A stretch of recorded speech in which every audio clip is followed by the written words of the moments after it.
नाचे पड़ी गोरी गोरी तोरा राइफल के नोक पर।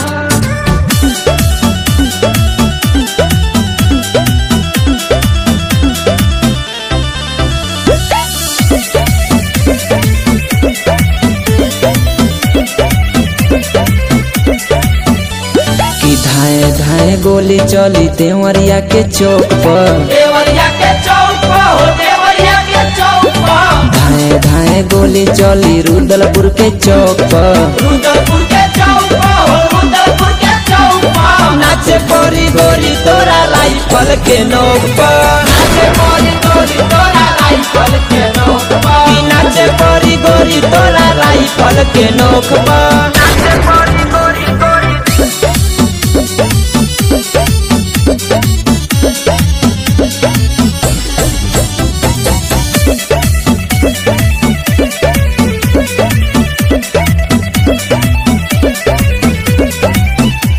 बैठी नजरिया नामी लावत दूर से, नाच देखे आइल बाड़े लइका गोरखपुर से।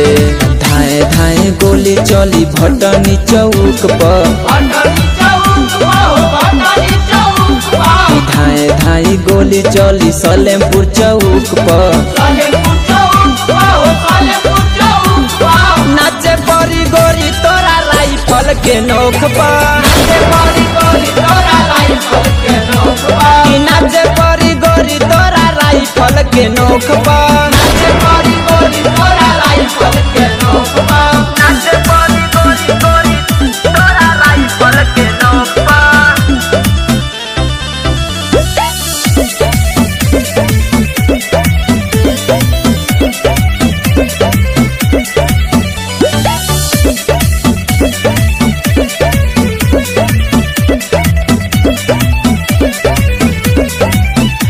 नाचय जान तुहा टाई के दुपट्टा, भीरी में आइल नइखो बान्हल बसाटा।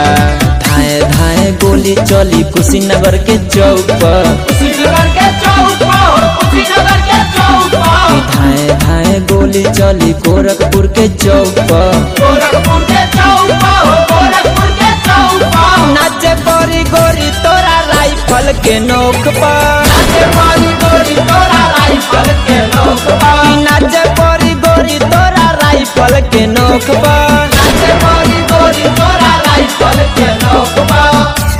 Sonu recording studio Patna.